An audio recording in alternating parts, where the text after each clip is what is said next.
भाजपची बहुचर्चित राष्ट्रीय कार्यकारिणी जाहीर झाली आहे. राष्ट्रीय अध्यक्ष नितीन नबीन यांच्या नेतृत्वाखाली ही कार्यकारिणी काम करणार आहे. प्रत्येकावर वेगवेगळ्या जबाबदाऱ्या देण्यात आल्या आहेत. या कार्यकारिणीत काही चेहरे अपेक्षित होते, तर काही चेहऱ्यांना पहिल्यांदाच संधी देण्यात आली आहे.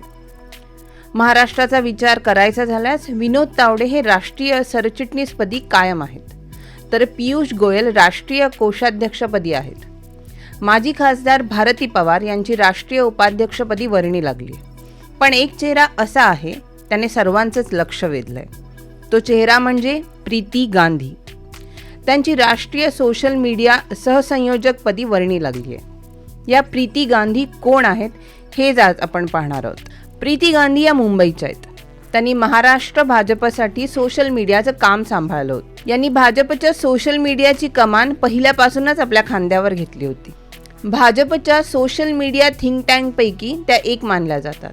त्यांनी राष्ट्रीय स्तरावरही सोशल मीडियासाठी काम केलंय. 2014 आणि 2019च्या लोकसभा निवडणुकीत त्यांनी भाजपच्या सोशल मीडियाची धुरा आपल्या खांद्यावर घेतली होती. 2014 साली त्यांनी केलेल्या सोशल मीडिया प्रचाराची चर्चा संपूर्ण देशभर होती. त्यानंतर त्यांनी 2019च्या लोकसभा निवडणुकीच्या सोशल मीडिया प्रचाराची धुरा आपल्या खांद्यावर घेतली होती. त्यावेळी त्यांनी आम्ही 2014 पेक्षा जास्त ताकदीने प्रचार करणार असल्याचंही सांगितलं होतं. विरोधकांच्या प्रचाराला काउंटर करण्याची रणनीती त्यांनीच आखली होती. एवढंच नाही तर प्रत्येक जिल्ह्यात त्यांनी वॉर रूम तयार केले होते. त्यामुळे सोशल मीडियाच्या माध्यमातून जिल्हा स्तरावरच प्रत्युत्तर देण्याची रणनीती ही प्रीती गांधी यांनीच आखली. शिवाय ती यशस्वी करूनही दाखवली. सरकारच्या कामाचा प्रचार गावागावात सोशल मीडियाच्या माध्यमातून त्यांनीच पोहोचवला होता. ते आव्हान त्यांनी लीलया पेललं.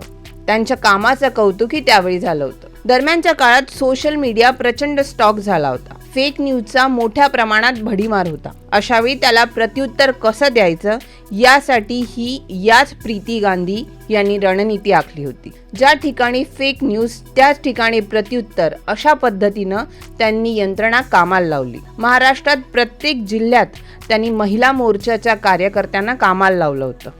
त्यांना विशेष जबाबदारी देण्यात आली होती.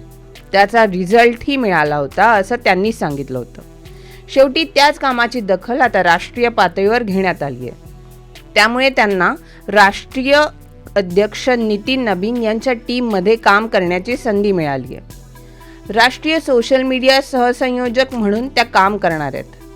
महाराष्ट्राचा आणखी एक चेहरा या निमित्ताने दिल्लीत जाणार आहे. राहुल जाधव, NDTV मराठी, मुंबई.